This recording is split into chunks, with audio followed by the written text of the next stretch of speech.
Greetings and salutations, friends, and welcome back to the Horus Heresy. We are now on part 3 of Fear to Tread, and we return to a view of two greater demons bitching at one another in the Cathedral of Human Bones down on the planet. Our traitorous word-bearers have arrived as well to see their plans bear fruit from the front row seats prepared for them by the two greater demons, one of Khorne, a bloodthirster, and one of Slaanesh, a keeper of secrets. Now, Khorne and Slaanesh are, hardly the most equal-minded or friendly of entities at the best of times, and putting the two in a room and asking them to cooperate seems like a long shot to me, but for some reason the great Chaos Powers have decided that this would be the best solution to making the angel fall. Not convinced about that, but oh well. The Keeper of Secret berates the Bloodthirster for having abandoned the field of battle, Kabanda, the Bloodthirster, having gotten his ass kicked by the Angel, only being saved by a psychic attack prepared and launched by the Keeper of Secret. Meanwhile, the Bloodthirster denounces the Keeper for his psychic trickery, his wizardry nonsense, because Khorne is not particularly fond of such tricks. He considers it dishonest and distasteful. For you see, whilst the tagline is of course, Khorne cares not from whence the blood flows, he actually kinda does. He actually genuinely kinda does. He hates magic, and in the 41st millennium, that extends to psychic powers, to the point where his Hounds of Khorne actually wear magical spiked iron colors that protect them from psychic powers or magic in Warhammer Fantasy. Khorne cares not at all for the caster types in the slightest, but on this particular occasion, Kabanda had his ass saved by it, and that makes him rather irate. You see, Kiris, the Keeper of Secret, has prepared a surprise for Sanguinius, a very, very special ritual. Fueled by the blood, presumably of pretty much the entire sector, a massive balefire rages in the depth of the cathedral. This magical fire coaxes out the deeper, darker thoughts of anyone nearby, this being part of the trap for the Blood Angels. When it comes to the regular legionnaires, it digs in deep into their psyche and unleashes their inner bloodlust, teasing at the walls of the red thirst and black rage. As for their Primarch Sanguinius, he is connected far more closely to his sons than any of the other Primarchs, with a direct psychic link. He can feel their deaths. And when 500 of them are pretty much annihilated in an instant by the springing of this trap and the activation of the fire, it sends Sanguinius into a psychically induced coma, and it appears to much of his legion as if the angel has fallen. Their psyches were already somewhat rattled by the fire, and this pushed quite a few of them over the edge. The Sanguinary Guard recovers Sanguinius' at the time presumed corpse from the battlefield and teleports it back aboard the Red Tier, where it is revealed that Sanguinius is not dead, he is simply in some form of coma, the psychic backlash having driven him deeper into his own psyche. And the Legion appears to have no answer for this until representatives of the old Librarius Corps arrive and says that they can fix it. But, of course, I'm sure you can guess what fixing it will involve. Yes, the breaking of the Edict of Nicaea. I would like to say it would be a difficult decision, but honestly, the weight of any edict when compared to the life of a Primarch particularly when the decision is literally up to his honor guard. Yes, there is some protestation, but the conclusion was never in question, and so the Blood Angel Psychers will venture into the mind of Sanguinius to try and unshackle him. Meanwhile, as the battle of the mind continues, the battle in the real world is no less ferocious. In fact, considerably more so. The Chaos Forces are starting to wonder if they may not have underestimated the level of furious ferocity that the Blood Angels are capable of unleashing, as they are making frighteningly short work both of the demonic legions of Slaanesh and Khorne and their human acolytes, the remnants of the population of the Signum Cluster. And the rate at which the casualties are starting to pile up for the Chaos Forces is beginning to be a little bit of a problem.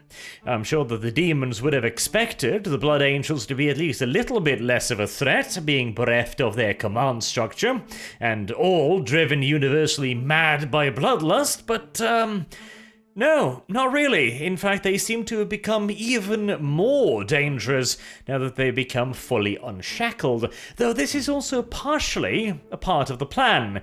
At least, part of the plan of half of the Chaos Forces. The only sane Blood Angels remaining at this point in time is a special strike force who are bringing the psychic blank that they found on the edges of the cluster along with them as a shield against the ravages of chaos and the effects of the magical flames beneath the Cathedral of Bone. They are going to try and destroy it. Destroy the infestation at its very core, and thereby free the Blood Angels from the malicious effects of chaos. And on that note of the Chaos Forces, I did mention half a plan, didn't I? And this is where the duplicity of the Bloodthirster is revealed. Whilst the greater demon of Slaanesh, Kyrus, the Keeper of Secrets, was still laboring under the false impression that the demonic forces on the planet were attempting to turn both the Legion and the Primarch, Kabanda now informs him laughingly that no, that is no longer the plan.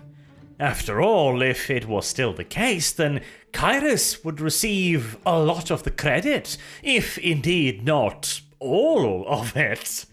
That sounds like a terrible idea in the Bloodthirster's mind, and so he is siding with Horus. His plan is to break the angel spirit by allowing the Blood Angels to first murder all of the Chaos Forces on the planet, including Kyrus. And once they run out of obvious enemies, the Blood Angels will presumably turn upon one another, which, to be fair, is not entirely unlikely. They already turned upon the Space Wolf contingent and slaughtered them. Poor little Space Wolves. They should have been smart enough to stay away from the space vampires, but unfortunately, they didn't think quite that far ahead. And once only the most brutal, the most vicious, and the most violent and bloodthirsty individuals remain in the 9th Legion, Kabanda will offer them the Mark of Khorne. And considering how far they would have fallen at that point, they probably would accept it. And as a final act of cruelty, Kabanda would then release Sanguinius from his psychic shackles and allow him to look upon his legion bent, broken, and corrupted, which would almost certainly simply drive Sanguinius insane, which would make him easy prey for the Bloodthirster. At which point, Kabanda would have his own private army of murderous ex-Blood Angel maniacs. He would have the favor of the War Master and of his god, not only for spilling an ocean worth of blood, but also for backstabbing a favored son of Slaanesh. You remember when I mentioned how the best Bloodthirsters are the smartest as well, the most cunning and vicious motherfuckers that will not hesitate for even an instant to do anything required to lengthen the murder? Well, Kabanda is, at the very least, close to that kind of a bloodthirster, although unfortunately in this particular instance, his hubris may outstrip his abilities. Surely the demons had assumed that with the edict in place, the legions would be completely bereft of their psyches. But in this particular instance, whilst technically speaking, of course, the edict was still in place, the Blood Angels valued the life of their father far beyond that of the edict.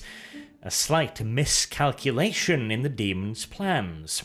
And whilst it cost the lives of several, if indeed not most, of the Blood Angels' librarians involved in the ritual, one managed to make it all the way into the depths of Sanguinius' psyche, where after many trials and tribulations and visions of the future, presumably the librarian had stumbled upon the portion of Sanguinius' mind, Sanguinius'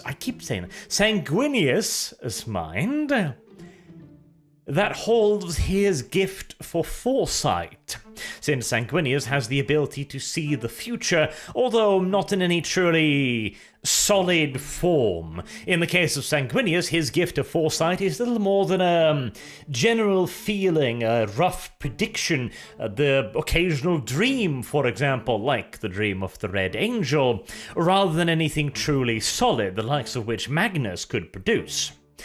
These dreamscapes show us several potential futures, one of which, by the way, is one of Sanguinius slaying Horus upon a far distant battlefield, wielding a spear, which he hurls with such force that it breaks the sound barrier.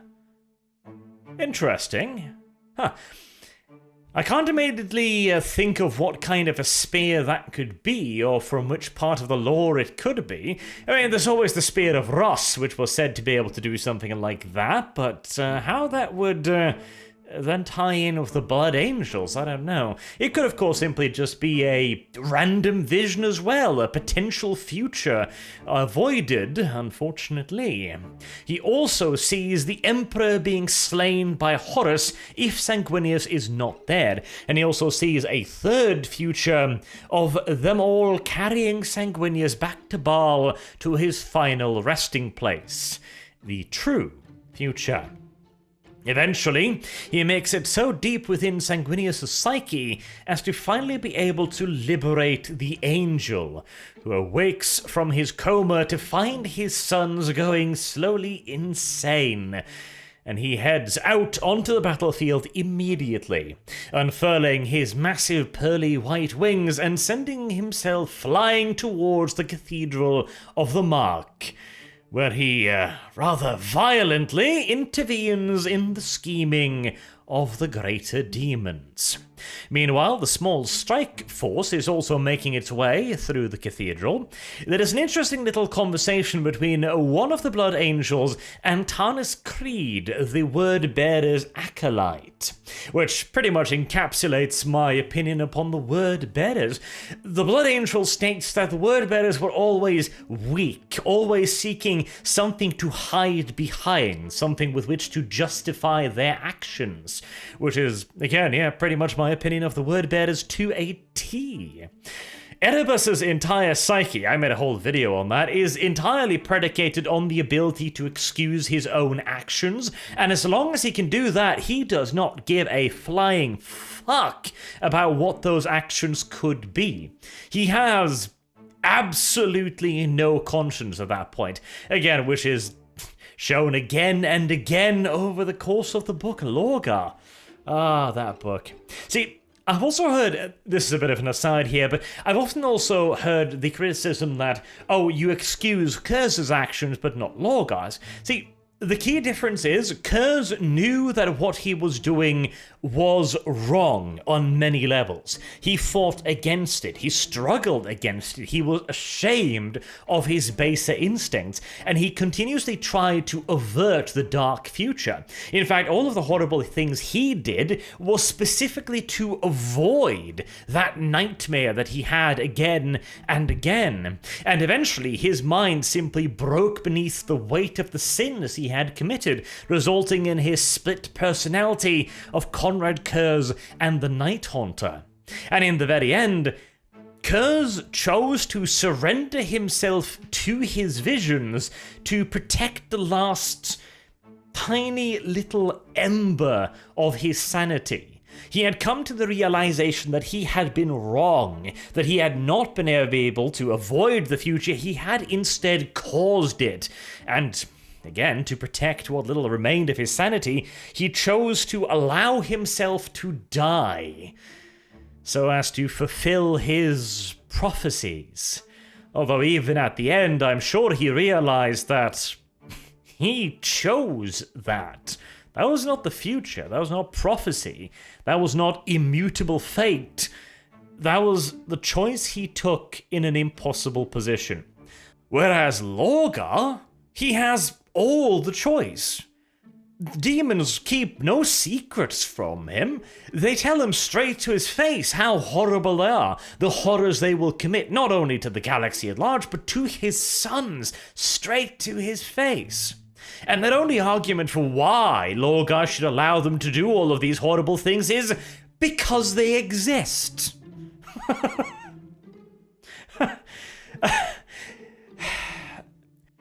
And again, I stress, they held nothing back.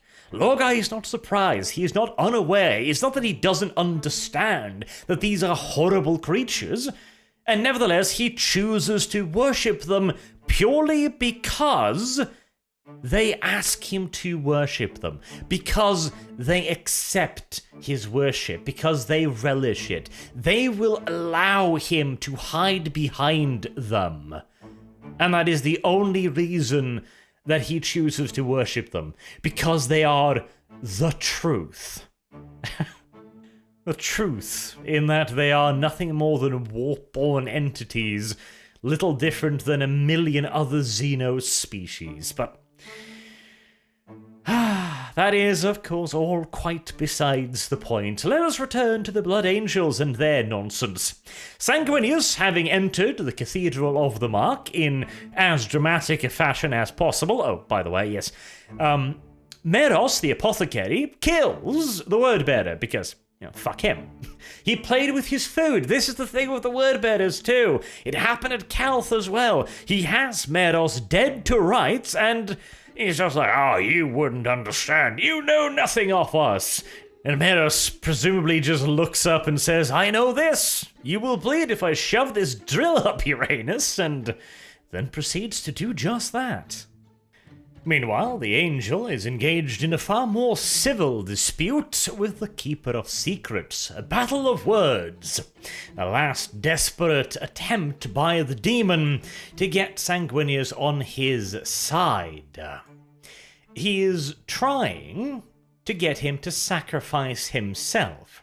He tells Sanguinius that the rage fire burning beneath the cathedral can never be put out by any normal means. It cannot be destroyed, it cannot be stopped. But if Sanguinius will give himself to the demon, then not only will he put out the flame and save Sanguinius's legion, he will also rid them of their flaw for all eternity. I don't know if this is something he could have done. The way he puts it, basically, he suggests that the reason why Sanguinius has the flaw, and the reason why he has his wings, is because the Chaos Gods touched him the moment he landed upon Baal, or more precisely, when he was passing through the warp. And this is how, again, both flaw and wings became a part of Sanguinius. I personally doubt this. I think this is the demon's ploy, an attempt to try and trick Sanguinius into sacrificing himself, because the flaw is already in the gene seed of the Legionnaires.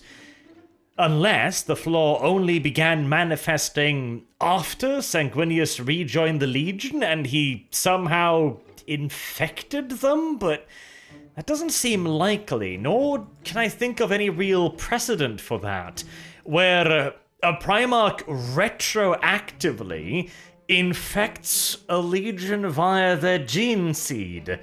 That doesn't seem to make a whole lot of sense because of the gene seed. Whilst it is obviously based on the Primarchs, it is based on their Primarch genetic material, degeneracy, I was about to say, genetic material as they were found in their test pods in the Imperium, in the Emperor's laboratory, I mean. So any change that the Chaos Gods would have done to his genetic makeup thereafter should not affect the gene seed. Which also, by the way, makes me think of a thing. So, Sanguinius suggests that the Emperor has no idea about the flaw. How the hell doesn't he? He finds one of his sons with wings, and if the Emperor didn't intend for that to happen, surely he would then have gone, that's strange. Maybe I should check this one out a little bit more. But apparently he didn't, because he's still unaware of the flaw. I suppose there is the possibility that the flaw is not genetic at all, but rather some form of, I don't know, chaos disease? Almost chaos virus? Spell? Who knows? Chaos does do a lot of strange shit after all. But there does seem to be a lack of evidence for the demon's word on this occasion. That's the thing with demons. They try not to lie outright, always spicing in a little bit of the truth to make it more convincing. And, I mean, the truth in this case is the fact that Sanguinius is, as the demon keeps saying, an abhuman. He has mutations. And surely that must have caused Sanguinius on more than one occasion to question, could this be the cause of the flaw? None of my other brothers have wings, so clearly this is a little bit of an oddity, is it not? But I think this is probably a bluff on the demon's behalf. And besides, even if the Chaos Gods had done this, why would they suddenly be so cooperative as to lift the flaw in return for a Primarch? So yeah, no, I think this is probably bullshit. Anywho, Sanguinius, of course, is desperate because he will do anything he can to rid his legion of this curse, because he does view it as his fault, as a result of his own actions in his own being. And so when he is offered the possible solution to this, he seems to be willing to take it, willing to sacrifice himself for his legion, and it might also be because he doesn't see any other really obvious way out at the moment.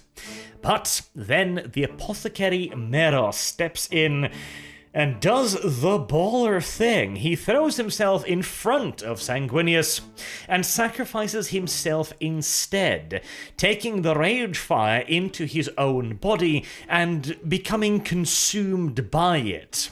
And he finds within the rage fire the body of a former comrade, a blood angel lost on the planet of murder, whose body was never recovered. At least now we know what Erebus wanted that corpse for.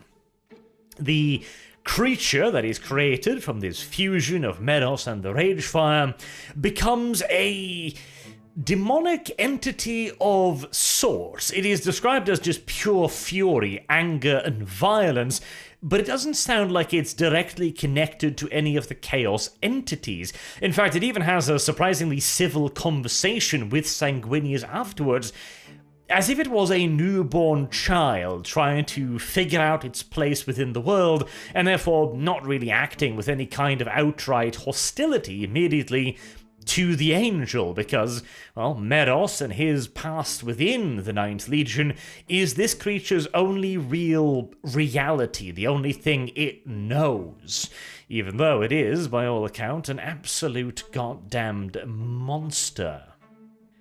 And he's not even the only one in the room.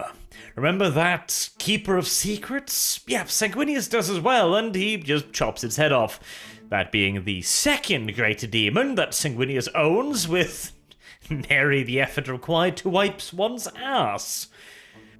Horus must really have been hitting those steroids hard to actually kill Sanguinius in the end. But, well, the Red Angel, however, escapes and is captured, or perhaps it simply just makes its way back to Erebus, but we'll get back to that in a second.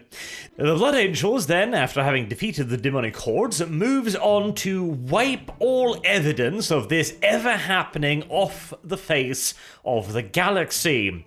All evidence of the Blood Angels ever having been in the sector is wiped clean, to the point where they even begin picking up the brass shells fired from their bolt guns. The Red Tear, of course, needs to take off back into orbit, which, again, considering this thing was probably built in orbit and was never designed to be anywhere near an atmosphere, is impossible, but fuck it, Who cares? Who cares? It's just physics. And after doing the impossible, the Blood Angels declare the entire sector to be a no-go zone, on pains of death. This, of course, done primarily to hide the reality of the Red Thirst and the Black Rage, at least from those who are outside the Legion, since everybody inside of it now obviously knows very, very well. But it is also made to hide the fact that the Space Wolves were killed in the melee, apparently murdered by the Flesh Tearers' brethren. This is done partially because it is a shame for display, and because Sanguinius has not been informed of it. He has been told that the Space Wolves fought bravely alongside the Blood Angels and died fighting against the demons. The ones that do know, the Flesh Tearer himself and Raldoran, well, the Flesh Tearer comes to Raldoran and confesses. Ral then informs him that he is not to bring this up to Sanguinius and that he already knows, because if Sanguinius ever learns of it, he will go running to the Wolf King immediately to tell him of what happened.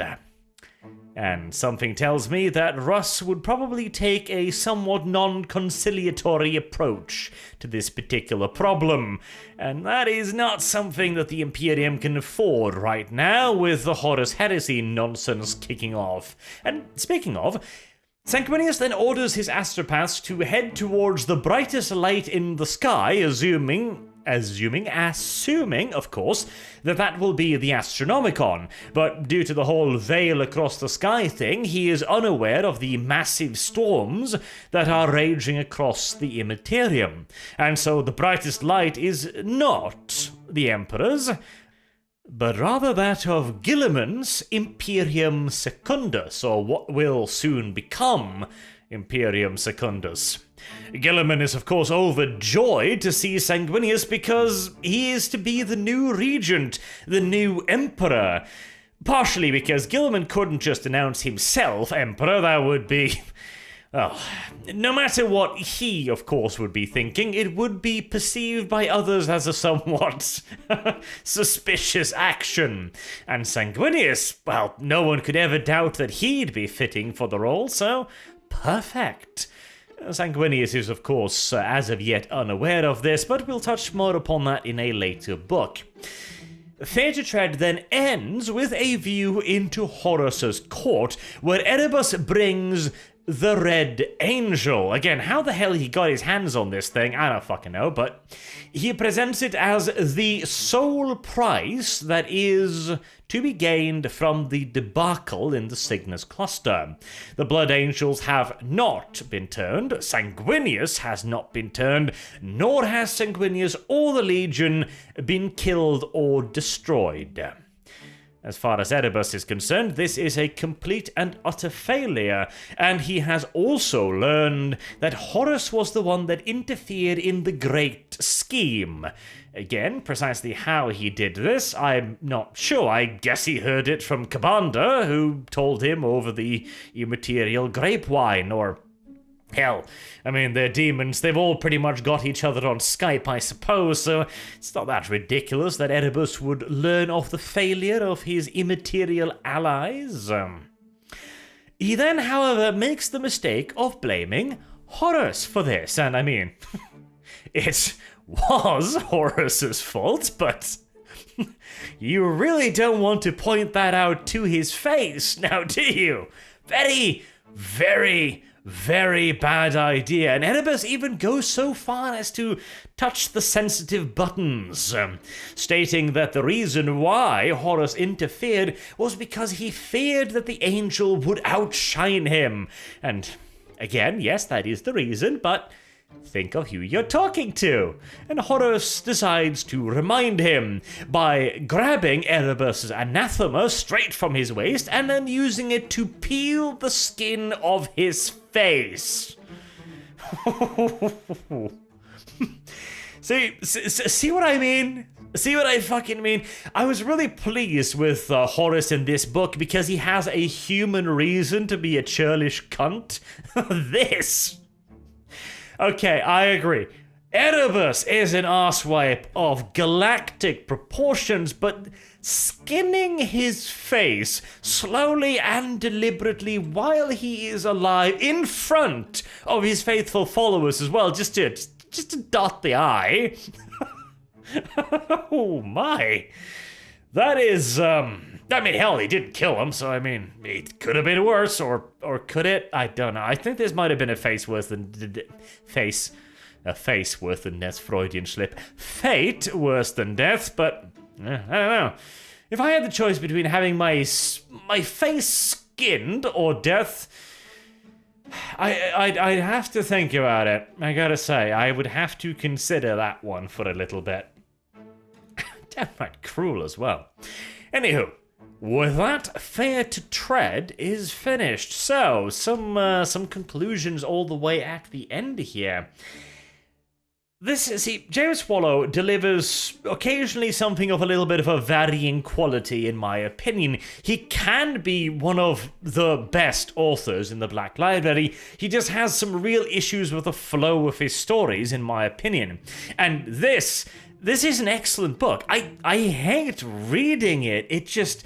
My mind does not enjoy reading this book. I feel like it skips way too much. And not just in the cases of, suddenly we're on Nikea or we're on Ulanor. No, the story doesn't flow, in my opinion, and it's a bit of a pain to read, but from a story perspective and from a lore perspective, it is excellent. It is very respectful of the established lore, and he treats the character with a great deal of love and the attention that they deserve. It expands upon Sanguinius, it expands upon Horus, it gives us the character of the Red Angel, who is badass enough to challenge Angron for his name, straight up as well, mind you.